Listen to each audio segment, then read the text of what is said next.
Hello दोस्तों, मैं सविता सिंह। हमारे आज के प्राचीन भारत के धार्मिक विचार पार्ट 2 इस वीडियो में आप सभी का एक बार फिर स्वागत करती हूँ।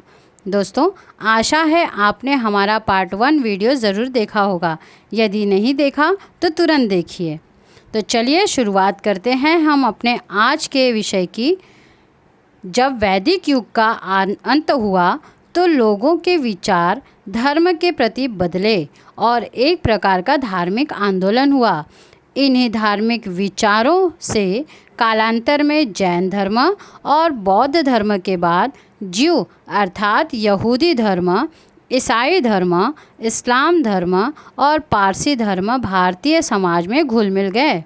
दोस्तों, इन सभी धर्मों के विषय में हमें जानकारी होनी आवश्यक है। तो चलिए शुरुआत करते हैं यहूदी धर्म से, जिसे ज्यू धर्म भी कहा जाता है। ऐसा माना जाता है कि ज्यू धर्म के लोग लगभग ईस्वी सन 1 से 3 शताब्दी के बीच केरल के कोचीन में आए होंगे।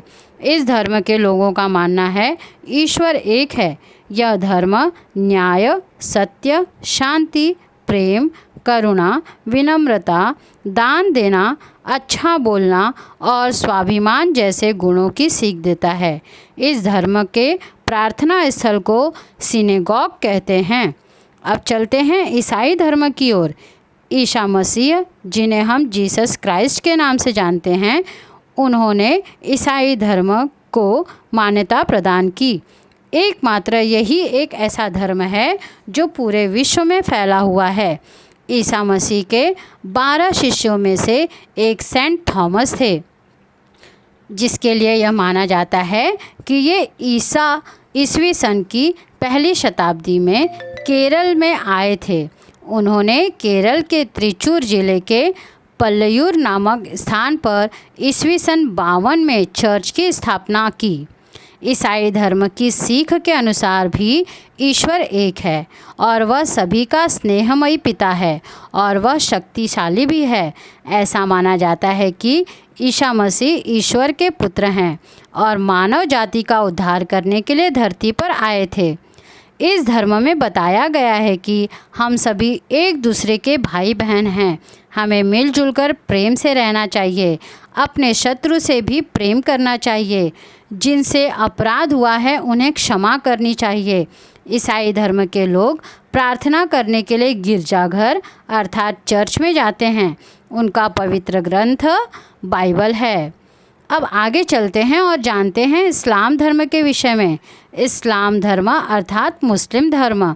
इस धर्म के सभी लोग एकेश्वरवाद पर ही विश्वास करते हैं।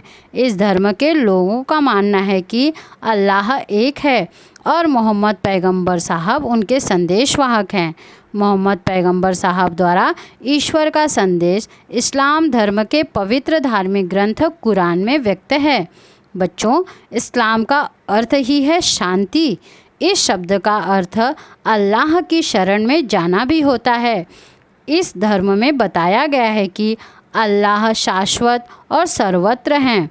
वह शक्तिशाली और परम दयालु भी हैं और अल्लाह की उपासना करना ही मानव जीवन का उद्देश्य है। इसी के साथ मनुष्य अपने जीवन में कैसा आचरण करे, इसके विषय में भी इनके पवित्र ग्रंथ में बताया गया है। प्राचीन समय में भारत और अरबस्तान के बीच व्यापारिक संबंध थे। अरबस्तान के व्यापारी केरल के तटीय बंदरगाहों पर आते थे। इन्हीं अरब व्यापारियों के माध्यम से भारत में इस्लाम का आगमन हुआ। इस्लाम धर्म की प्रार्थना स्थल को मस्जिद कहा जाता है। मस्जिद में बैठकर लोग नमाज अदा करते हैं। अब अंत में हम देखेंगे प्राचीन भारत में विस्तृत हुआ पारसी धर्म। प्राचीन समय से पारसी लोग और वैदिक संस्कृति के लोगों के बीच संबंध थे। पारसी धर्म के पवित्र ग्रंथ का नाम अवेस्ता है। ऋग्वेद और अवेस्ता ग्रंथों की भाषाओं में साम्य पाया जाता है। पारसी धर्म के लोग ईरान के पार्स अथवा फार्स नामक प्रांतों से भारत में आए, इसलिए वे पारसी नाम से जाने जाते हैं। जरथुस्त्र को पारसी धर्म का संस्थापक माना जाता है। इस धर्म के ईश्वर का उल्लेख अहुर मज्जद नाम से किया जाता है। इस धर्म में अग्नि और जल तत्व को अत्यंत महत्व है। इनके मंदिरों में पवित्र अग्नि निरंतर प्रज्वलित होती रहती है। पारसी धर्म के धर्म स्थल को अग्यारी कहते हैं। इस धर्म की विचारधारा के प्रमुख 3 आचरण तत्व हैं: उत्तम विचार, उत्तम वाणी और उत्तम कर्म। यही 3 आचरण तत्व पारसी धर्म की विचारधारा का सार भी हैं। तो दोस्तों, अपने इन दोनों वीडियो द्वारा हमने प्राचीन भारत के धार्मिक विचारों को आप तक पहुंचाने का एक छोटा सा प्रयास किया है। आशा है आपको हमारा ये वीडियो पसंद आएगा। वीडियो पसंद आने पर अपने दोस्तों के साथ इसे ज़रूर शेयर करें, कमेंट करें, लाइक करें और सब्सक्राइब करना न भूलें। अब मिलते हैं अपने नए विषय के साथ नए वीडियो में। तब तक के लिए थैंक यू, बाय।